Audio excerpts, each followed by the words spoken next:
akakyala oli nempulira ng'aseka bwe yaseka nze nentuuka awo nga nebuza oba waliwo omukyala gwe baleese nga naye bamuwambye ne bamwetangaze tesasooka kumanya nti nze gwe yali ategeeza nti gwe mukyala nti nze kakyala kayogerako mu mbeera eyo nawulira kunsumulula nanzimanyi gye bantwala bagenda kuntwala nga bansumuludde naddamu nansiba guno omukono ne guno ne bankutamyayo bati waliwo ekyuma kyebanjako nga bankutamiza nga era siraba bwe nakutama bwenti nga bansibye bwe bati nenkutama gino emikono negisibira ku byuma kati mukugisibira ku byuma we bati egenda okudya nga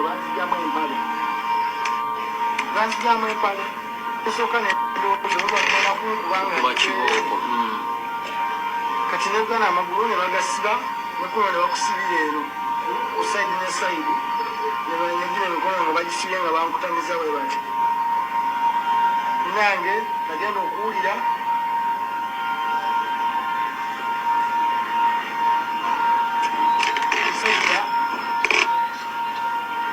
omusajja nekakatikako edda wano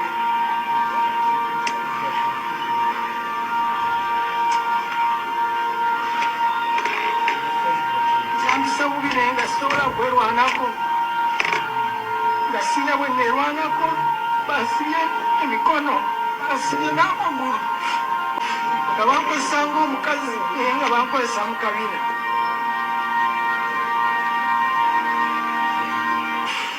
bankozesa emirundi ebiri kyesitamanyi oba musajja omu oba bantu babiri naye bankozesa emirundi ebiri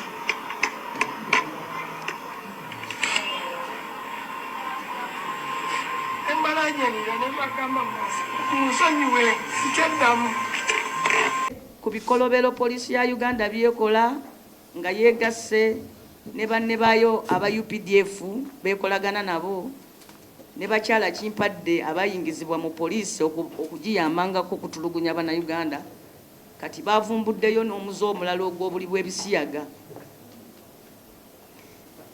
era olw'okuba nze minisita wa internal affairs abavubuka bangi bantuukiridde n'obujulizi ababadde mu mikono gya poliisi nga omu ku bo oyo amaloboozi ge genva okubazanyira nga bawa obujulizi era n'abasawo nga babukakasa nti abavubuka bano bwe bali mu mikono gya poliisi ku poliisi eyo balinayo agasajja ebimpemempeme ng'omulimu gwabyo bwe batwala omuntu bimwekakaatikako ne bimusobyako mu ngeri etakkiriziganya na butonde. Kino bakikola ku baana abalenzi ne bakikola ne ku bakyala.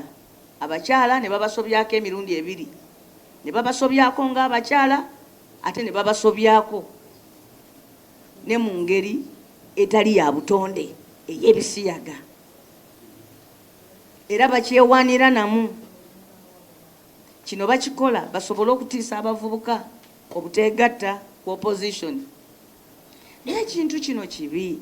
Uganda yateeka etteeka ennaku ezo ne tuboolebwa n'okuboolebwa ne tumibwa ne ssente nye ne tugamba nti oba batuboola batuboole katuteekewo etteeka erigaana omusajja ayeeyagalidde okweganzika ku munne nga bakkiriziganyiza. Bwe tuba tusobola okigaana abakkiriziganyiza deni ate ku batakkiriziganyiza guba musango gwa naggomola. In fact, twali tugambye n'okugamba nti abantu bwe bato nga gwe weeganzise ku musajja munno lwampaka osaana kalabba. Naye okuwulira ng'ate abantu abateekwa mu mbuga mwennyini omulina okukwasa amateeka kiruma kyannaku kikaabya omuntu okugamba nti kino bakinkoleddeko ku poliisi ng'ate ku poliisi omuntu gye yalidduse afune abamutaasa ku bantu abalina emizeebo egityo. Omuvubuka nga bwe muwulidde ayogera n'agamba nti olwatuuka wali ne bagamba bannange tukuleeteddeyo akakyala kaakano ng'olwo bamwewerera gali waliya agampemempeme gatudde awo. N'olwekyo twagala mukulu Kayindo Tafire muwandiikidde ebbaluwa nga musaba ateekewo okubuuliriza n'okuwuliriza abantu bano abavuddeyo, kubanga abavuddeyo be batono, abangi bwe bavaayo basirika ne babeereyo n'ennaku yaabwe. Era njagala kukubiriza buli muntu yenna yali abaddeko mu mikono gya poliisi ne bamukolako ebikolwa bino nti kati ndi mu kuwandiika abantu bano n'okubanoonya, si kubakolerako kirala kyonna, naye wano okubanoonyeza obwenkanya, ekyokubiri okubanoonyeza obuyambi obw'okujjanjabibwa. Ekintu ekirala kati kye bakola abakulu bano kwe kuvoola eddiini z'abantu. Naddala basinze nnyo okwesimba mu ddiini bbiri, obukatuliki n'obusiraamu. Bw'ogenda mu poliisi ng'oyambadde sapuli, gwe bakutulugunyaamu ebyensusso ne sapuli era bagikuggyako nga bwe mwalabye bwe bakoze Achilles ne sapuli bagirese bagisudde wali mu kkubo. Bw'obeera omusiraamu, abasiraamu batugambye nti abasajja bano babaliisa embizzi. Bw'ogenda ng'oli mu lasita, obulasita ddiini. Ate mu Uganda Ssemateeka chapter 4 egamba buli muntu waddembe osinza nga bw'ayagala. Abalasita bakuza enviiri zaabwe ng'akabonero kaabwe ak'eddiini yaabwe. Naye abakulu bano olubakwata nga babasalako enviiri zaabwe mu bukambwe, mu bulumi obw'amaanyi, ate era nga babasala bigooli, kwegamba mu ngeri yakubavoola. Tebakomyawo, kati bakituusizza ne ku bantu abatali balasita. Wano bakutte ow'ekitiibwa Zaake, mubaka wa palamenti mulamba, ne prison n'emugamba bwe tutakusalako nviiri tetukuzaayo mu kooti. N'abakyala owalakatako otya omukazi enviiri ze, nze sisiba nviiri lwakwagala, naye nkimanyi nti abakazi mu butonde abasinga obungi baagala nnyo enviiri zaabwe. Kibasanyusa okuba n'enviiri zaabwe bwe zityo, era baziteekako obudde bwabwe bungi. Naye olw'okuba bakukutte olw'omusango gwonna oba olw'obulimba olukukwata bwe bati, abamu batugambye nti bwe batuuka n'eyo bw'oba mulasita bayasa cupa, enviiri nga bazikusazaako ki cupa. Era abantu baffe bonna abalasita ababadde bakuza enviiri zaabwe, olinga agamba enviiri zange maze nazo emyaka 20, 15, bazibasazeeko mubalabye nga bakomawo. Ebikolwa bwe biti eby'okuvoola bannansi, eby'okubatulugunya, kyokka nga na bino byegatta ku biri bye babadde bakola bulijjo. Tulina abaana muffe be baalaawa. Waliwo omulenzi omu ali mikono gyange nze mujjanjaba baamulaawa, ng'ali mikono gya poliisi gy'amagye ne bamulaawa.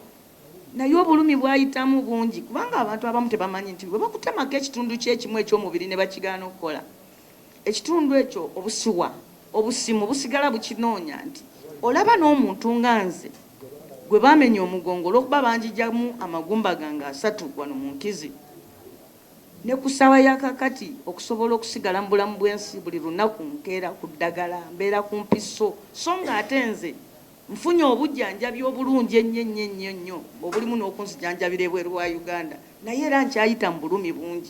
Kakati kuba n'abalala kiyitirira, n'olaba omuntu nga baamulaawa buli ku makya ng'omwana omulenzi bwazuukuka ku makya.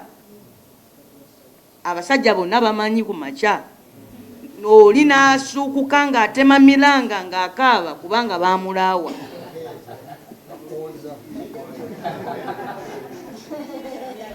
Banange basaba ebintu bino bya nnaku, ekibinjogeza si lwakuba nti nonyumirwa okwogera ebigambo bwe bityo, naye njagala okubalaga obulumi abantu bano bwe bakola ki bayitamu. Mwami Kayindo otafiire ennaku zino tubadde tukulira ng'ogamba nti oli mwennyamivu nnyo era okubiriza poliisi okulekeraawo okutulugunya abantu baffe. Kakati tukusaba by'obadde oyogera bisseeko mu nkola. Teekawo akakiiko kawulirize abantu baffe abaakolebwako ebikolobero. Ekyokubiri, abaakola ebikolobero ebyo babonerezebwe. Ekyokusatu, abaakolako ebikolobero ebyo bajjanjabwe ate baliyirwe. Kubanga omuntu bw'ajja n'akuttira amaka, kiki kyasobola okuwa mu nsi muno ekisobola okukubagiza?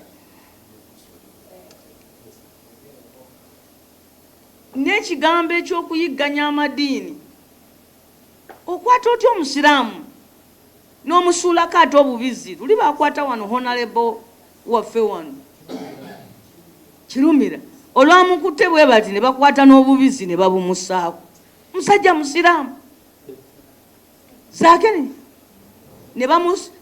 ne bawalula emmotoka ng'ali muli munda ng'ekisajja kikyala kimpadde kimuliko mu lujja lwa poliisi nga kimukinyuza mu lujja lwa poliisi tekiri wadde na mu uniform mu lujja lwa poliisi. Era oluvannyuma abapurizoni nabo ne beegatta okwo mbugwe tetukuzza mu kooti nga tosazeeko nviiri. Kooti yokka yesobola okuwa omulasita ekibonerezo ky'omusalako enviiri ze. Ate nze ng'omu ku bantu abakola amateeka mu Uganda tetulinaayo kibonerezo mu mateeka ga Uganda gonna. Tetulinaayo anywhere in the penal code we bagamba nti ogwo bwe gukusinga ekibonerezo kusalwako ki nviiri. Ebyo